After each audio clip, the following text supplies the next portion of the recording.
We the Fans is the #1 sponsor in battle rap. My name is Frank White, and I probably contributed to some of your favorite battles. I mean, in the last 4 years, I donated $222,000 to battle rap for the culture. Check out We the Fans Global on Instagram for the full catalog of battles I sponsor. And follow We the Fans Global on YouTube to watch full battle breakdowns from a sponsor's perspective and a recommendation for what battles should be booked next. Make sure you hit that like button and subscribe, and keep stepping into your greatness. We the Fans is for the culture. We are here, Roundtable Episode 2. Some of the world's most respected people and people I love dearly. JSmoReviews, Chris Tex, one half of Battle Rap Royalty, and the world's most incredible Battle League owner of all time, Charles Lexx Xavier. All right, with all of that said, gentlemen, we're going to go one by one. Everybody can plug what they need to plug. Lex, don't talk about Fortnite. Is there anything we can look forward to, like stuff like Fortitude 4, stuff like that? My name is Frank White. I donated $200,000 to battle rap instead of prostitution this year. Everybody make some noise and praise me. I also spent money on prostitution, but that's neither here nor there. Dude. You replaced one addiction with the other one, man. Bingo. Both hard. Pause. I don't have anything to plug. Oh my God. Oh yeah. Let's. I have an event. I have an event every week for the next 6 weeks. Okay. So Fortitude 4 is the next event on the Jay the Nightwing versus Homeschool headline, and fantastic battle event. Chris Tex, plug the iBattle. Yep. Absolutely, man. Battle Rap Royalty, man. Please subscribe to the channel. We just came out with our iBattle 2025 list. More content on the way. I'm actually this is a span of weeks where I'm attending a shit ton of events, man. Like every Saturday. I was talking to Tara yesterday, and I said I really feel like I'm you right now, going to six weeks in a row going to events. But yeah, man, just please subscribe to Battle Rap Royalty. We would appreciate that, and that's all I got. JSmo, the floor is yours, brother. Oh, no, same as always, man. JSmoReviews on YouTube, also part of the Let's Talk Battle Rap team. And as long as there's events, we're covering them. So that's what we do. Okay. Roundtable Episode 2. I appreciate everybody that pulled up that's here from Roundtable Episode 1.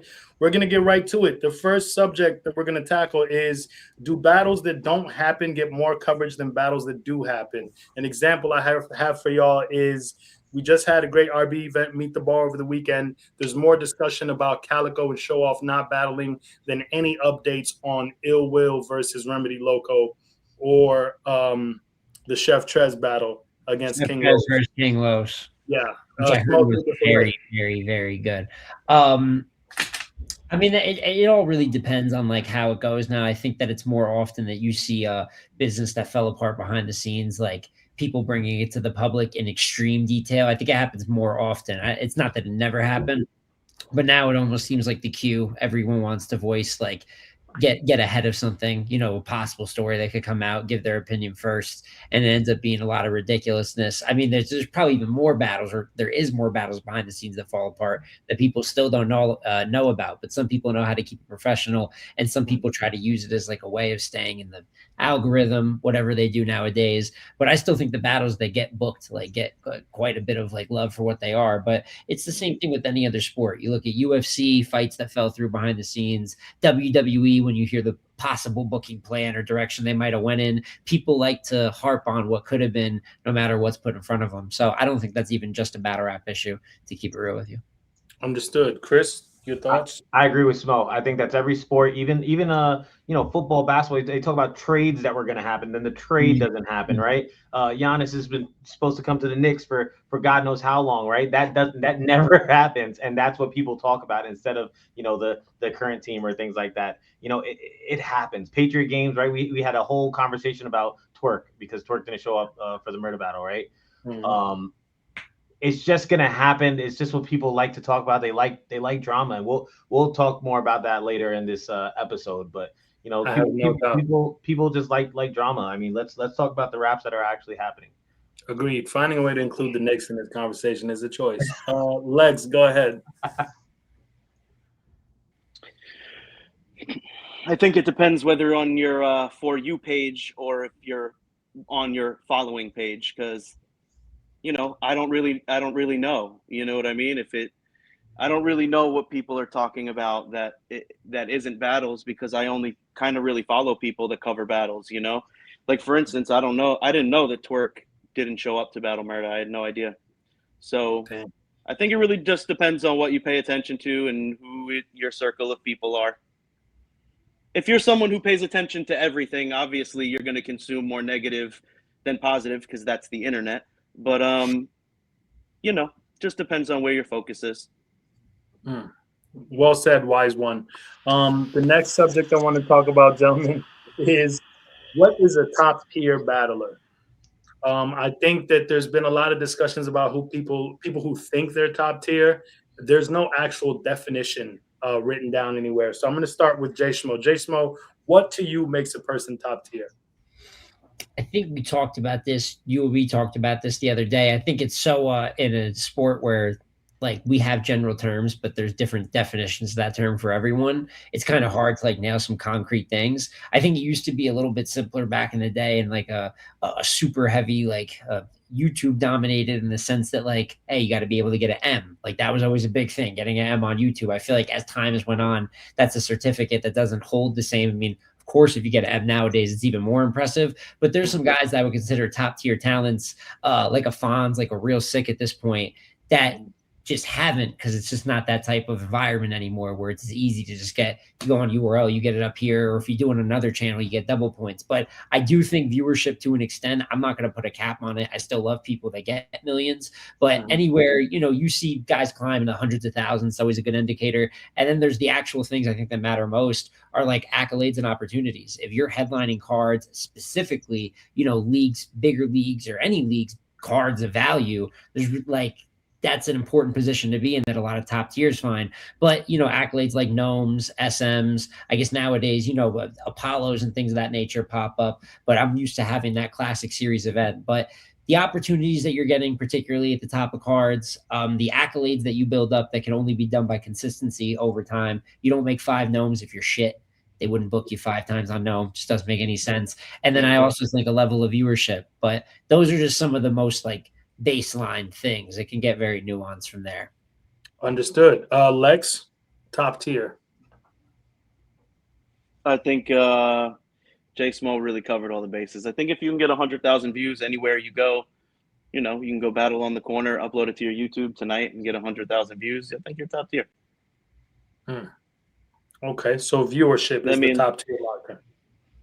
No, I would say really more just so impact too, right? Like no matter what you do, you could exceed what everybody else is doing. So yeah, but viewership obviously is part of it, but I would say more so impact, because anytime you do 100K somewhere, chances are that's going to build and become something else. Understood. Chris Tex? I agree with both of them. Impact, viewership, being a draw, right? If you show up to a league, even if it's a small league, how many tickets are you selling? How many people want to go just to watch you, right? How much are you helping the league financially? And everything. I mean, I going last, I feel like everything has already been said. Smoke covered a lot of stuff, and I agree with everything that he said. I mean, impact, viewership, all those things matter. And I think probably the consistency of all three, right?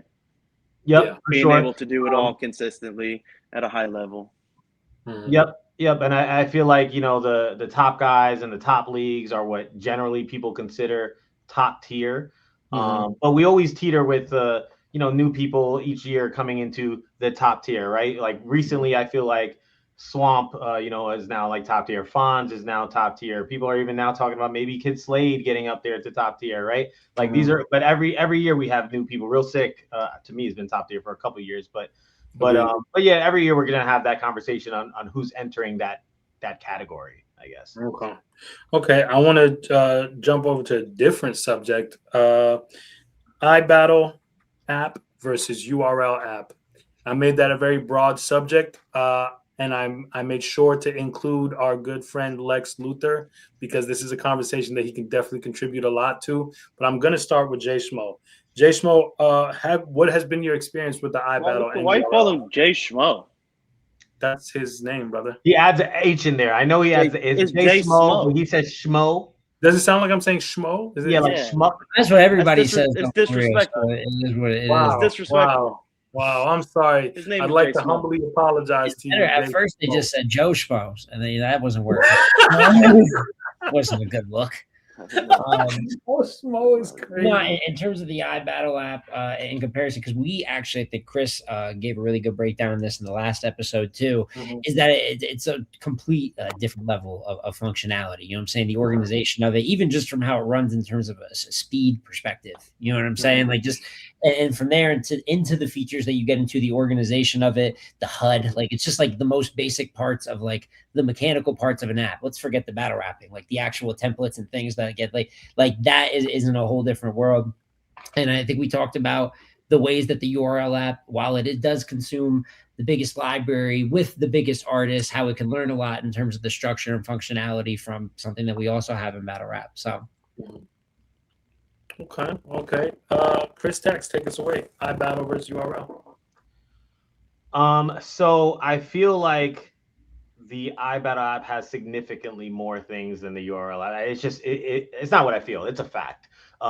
Just being able to live stream the events constantly with a live chat that always has people in it speaking in the live chat. And when I say events, we're talking about 3-4 events a month, right? We're not talking about the one event a month or even one event a quarter sometimes.